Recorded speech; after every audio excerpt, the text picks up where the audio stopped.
भगवान कब मिलेंगे? तो हमें तो बड़ी हंसी आती है। अरे भगवान मिले मिलाए हैं भाई, भगवान कब मिलेंगे ये सेंटेंस ही गलत है। लोग कहते हैं ना भगवान कब मिलेंगे, ये मिलेंगे शब्द थोड़ी है, मिलेंगे क्या मतलब है? अरे भगवान तो ऑलरेडी मिले मिलाए, भगवान मिले मिलाए नहीं हो तो आप यहां होते, आप अभी सांस ले रहे होते। भगवान मिले मिलाए नहीं होते, आपका भीतर का जो इंजन चल रहा है, हार्ट चल रहा है, किडनी चल रहे हैं, फेफड़े चल रहे हैं, अरे भगवान है तभी तो चल रहे हैं, वही तो चला रहे हैं। बोले महाराज दिखते क्यों नहीं है? हाँ वो दिखते इसलिए नहीं है क्योंकि निर्मल मन धूल जम गया है। मन के ऊपर बड़ी मोटी गाद है, जन्म जन्म अभ्यास निरत चत अधिक अधिक लपटाई, हर जन्म में धूल जम गए। एक जन्म का धूल, दो जन्म का धूल, तीन जन्म का धूल, चार जन्म का धूल, ऐसे अनंत जन्मों के धूल जम गए। तो वो धूल जब तक स्वच्छ न हो, डस्ट हटे नहीं, तो ग्लास दिखाई कैसे दे, कांच दिखाई कैसे दे? शीशे के ऊपर धूल जम गया है। तो जब तक हमारा उस मन के ऊपर जो धूल है, उस धूल को हम हटाएंगे नहीं, दर्पण यदि मैला हो तो शक्ल दिखेगी कैसे? तो दर्पण की उस धूल को हटाने से शक्ल दिख जाएगी। अरे शक्ल भी वही, दर्पण भी वही, लेकिन फिर भी बीच में गड़बड़ है। तो बीच में न शक्ल में कमी है, न दर्पण में कमी है तो धूल में, उस धूल को साफ करना। तो ये कली काल में इसलिए तो कहा वो धूल क्या है? तो बोले मोही कपट छल और छिद्र, ये कपटी धूल है। हम जो कपट करते हैं ना वो धूल है, हम जो छल करते हैं वो धूल है। रावण ने क्या किया? रावण मारीच को क्या कहा था कि हो कपट तुम मृग छलकारी, हो कपट तुम मृग छलकारी, मतलब कपट भी कर छल भी कर, दोनों कर। कपट माने तुम जैसे हो उसको छुपा के कोई दूसरा बन के आओ, ये कपट है। और छल यानी जो करना है वो न करके दूसरा कुछ करना। एक में संज्ञा और एक में क्रिया विशेषता, ये दोनों ही अवगुण को छोड़े बिना। इसलिए कहा रामचरित मानस एहि नामा, सुनत श्रवण पाइये विश्रामा। अच्छा एक बात बताना जरा, इसमें कहा कि रामचरित मानस यही नामा, इसलिए हम इसका नाम रामचरित मानस रख रहे हैं। क्यों? क्यों? बोले सुनत श्रवण पाइये विश्रामा, बोले सुनने से, श्रवण करने से विश्राम मिलेगा। आप लोग विश्राम करते हो? आज आपने विश्राम किया? किस किस ने किया? भोजन वोजन करके विश्राम किसी ने किया? मनुष्य कोई विश्राम नहीं करता। आपने जो किया वो उसे कहता है आराम। आप जैसे हम लोग सवेरे गए ना, सरजू स्नान करके आए, फिर हनुमानगढ़ी गए, नागेश्वर धाम गए, तो थक गए। तो थकने के बाद मैं आके 1 घंटा सो गया, तो आराम तो किया, विश्राम नहीं किया। तो विश्राम और आराम में गुरुजी अंतर क्या है? बहुत अंतर है जी। विश्राम और आराम में बहुत अंतर है। मनुष्य कभी विश्राम करता ही नहीं, मनुष्य आराम करता है। विश्राम किसने किया? विश्राम केवल भगवान शिव ने किया है। केवल 1.5-2 मिनट की एक यात्रा मेरे साथ थोड़ी देर के लिए भागवत की कर लो तो आपको पता चल जाएगा विश्राम किसे कहते हैं। आपको अष्टम स्कंद का एक छोटा सा प्रसंग याद करा दूं। समुद्र मंथन की बात याद आ रही है? कैसे समुद्र मंथन किया?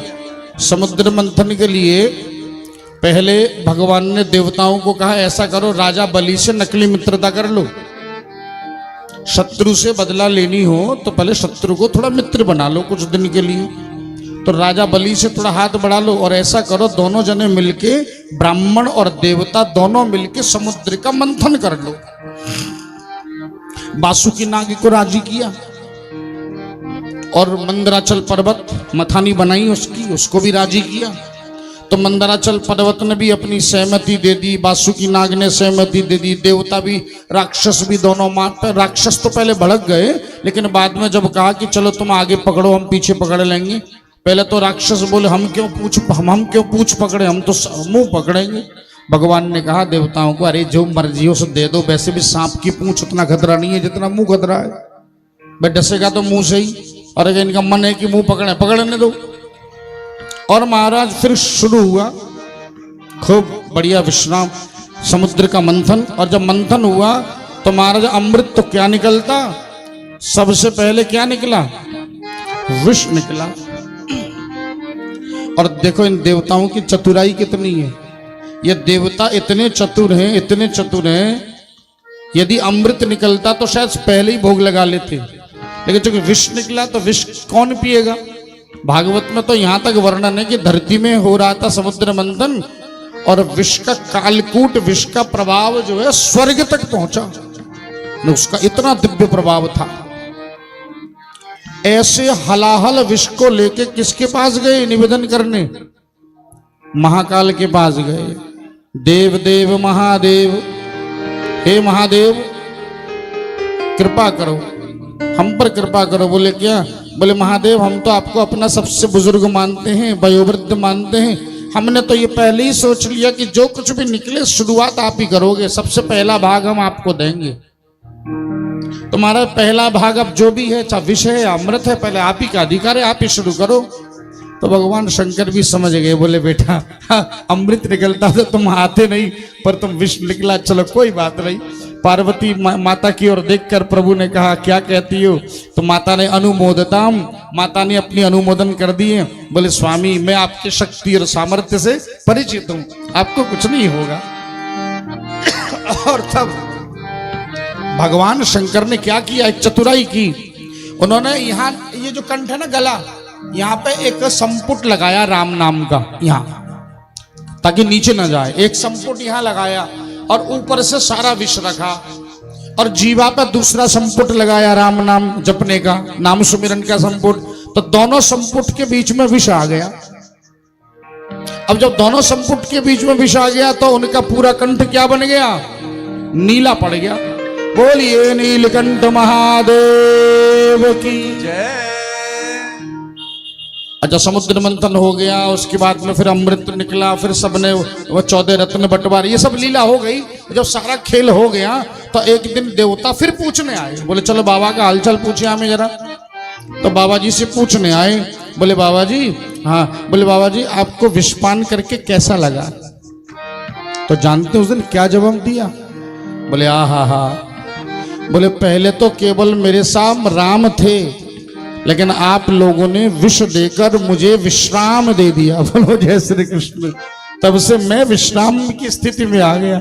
यानी विष के साथ भी जो शांत रहे, अर्थात संसार के विष के साथ भी जिसकी भीतर की शांति कभी खंडित न हो, यानी जिसने मुस्कुराकर विषपान करना सीख लिया हो, असली विश्राम तो वो है कि जिसके जीवन में निंदा हो, कोई निंदा नहीं, कोई स्तुति नहीं, राग नहीं, द्वेष नहीं महाराज, और 24 घंटा भगवान की लीला माधुरी में मौज करते हो, मस्त रहते हो, शांत रहते हो, उसी स्थिति, उस परम स्थिति को ही विश्राम कहते। ये थोड़ी है कि अपनी चुगली, अपनी बुराई सुन के एकदम से आग बबूला हो गए और एकदम से हम लोग अपने अपने घरों में जब कोई मामला बिगड़ जाता है तो हम लोग आपा खो बैठते हैं। तो इसलिए हम लोग आराम कर सकते हैं, विश्राम नहीं करते।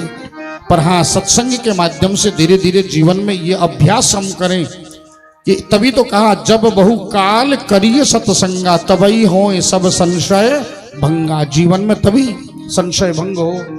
तो इसलिए एक बहुत अच्छी बात बाबा कहते हैं, कहते जीवन की स्थिति चाहे जीवन में कितना भी बदल जाए, परिस्थिति कितना भी बदले, लेकिन व्यक्ति को अपने मन की स्थिति कभी बदलनी नहीं चाहिए।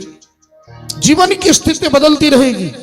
जीवन में कभी अमीरी आएगी, कभी गरीबी आएगी, कभी 2 पैसे बहुत आएंगे, कभी हो सकता है एकदम से बिजनेस नीचे चला जाए, कभी ऊपर चला जाए। संसार में ऐसा कोई नहीं जिसके घर में कभी मृत्यु ना हो, कभी कोई मरेगा भी, किसी के घर में जन्म भी लेगा, किसी के घर में शादी भी होगी। लेकिन जीवन की स्थितियां बदलती चली जाएंगी।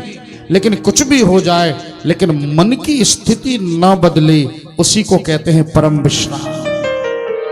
कितना भी कष्ट भी आएंगे, बीमारी भी पड़ेंगे, बड़े से बड़ा दुख भी आएगा, कोर्ट कचहरी के चक्कर भी लगाओगे, जीवन में बहुत तकलीफें आएंगी, बहुत कष्ट आएंगे, लेकिन मन की स्थिति जिसने बिल्कुल स्थिर बना ली, बोले कुछ भी हो जाए अपना भजन नहीं छूटना चाहिए, नाम जप नहीं छूटना चाहिए, अपना ध्यान न टूटे, तो समझ लो उसके जीवन में विश्रांति है।